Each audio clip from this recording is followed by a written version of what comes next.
யூகேயில் 1974 தோன்றிய Camden market உலக உணவு சந்தை என நம் தமிழர்கள் கூறிக்கொண்டாலும் கைவினைப் பொருட்களுக்காக 1974 ஆரம்பிக்கப்பட்டதே இந்த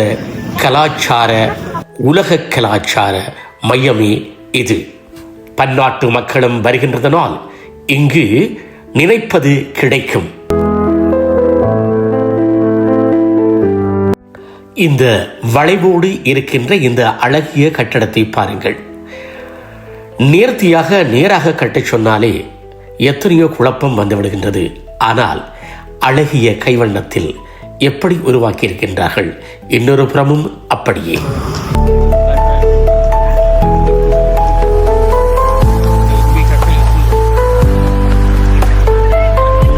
சுற்றுலா பயணிகள், மாணவர்கள் மற்றும் வேலையில் அமர்ந்தவர்கள் வருகின்ற இடமாகவே இவ்விடம் இருக்கின்றது.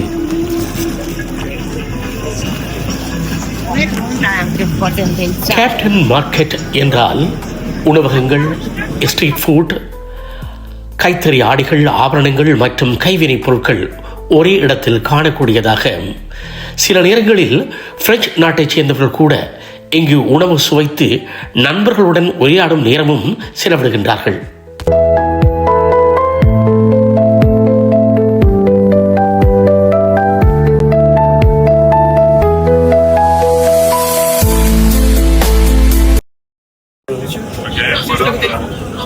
Ok, merci. Bonne soirée. Mais en fait, si jamais, j'en fais là aussi. Ah ouais? Ah ok. Ben, on peut. Des fois, le chocolat, il n'est pas parfait, mais j'en fais aussi.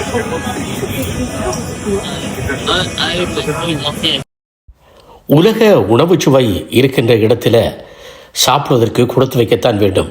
அதில் ஜப்பானிய ரமென் சூப்பும் நூடில்ஸும் காய்கறிகள் மற்றும் இறைச்சி அல்லது அதோடு சேர்த்து tofu சேர்த்து பரிமாறப்படுகிறதாம்.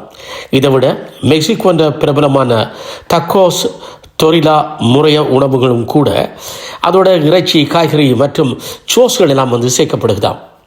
இத்தோட இந்த உணவு சந்தையை சுற்றி உடுப்புகளும் விற்கப்படுது. ஏனென்றால் இதோட சேர்த்து தான் அதையும் விற்கலாம் உண்டு. இது மட்டுமல்ல, அரிசி, பீன்ஸ், இறைச்சி மற்றும் காய்கறி சேர்த்தும் அங்கே கொடுக்கணும்.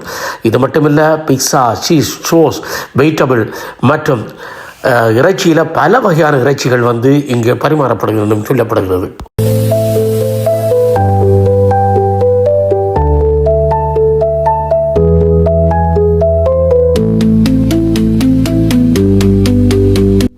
இது மட்டுமா, அமெரிக்காண்ட ஃப்ரைட் சிக்கன் அழகிய முறையில் கண்ணுக்கு குளிர வாட்டி வேற கொடுக்கணும்.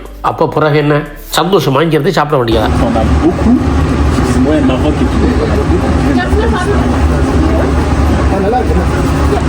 இந்தியா, இலங்கை போன்ற நாடுகள் இப்படி குப்பைகளை கொட்டுவதற்கு இப்படியான பெட்டிகளை தயார்படுத்தி இருந்தால் தெருக்களில் குப்பைகள் இருக்காது.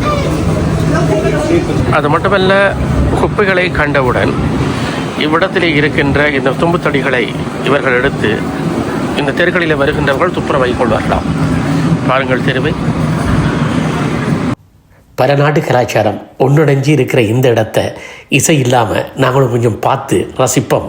கண்ணுக்கு முன்னுக்கு இருக்கிற இந்த காட்சிகளே அவற்றை தூண்டும். எது உணவை அல்லது பானத்தை உறிஞ்சத் தூண்டும்.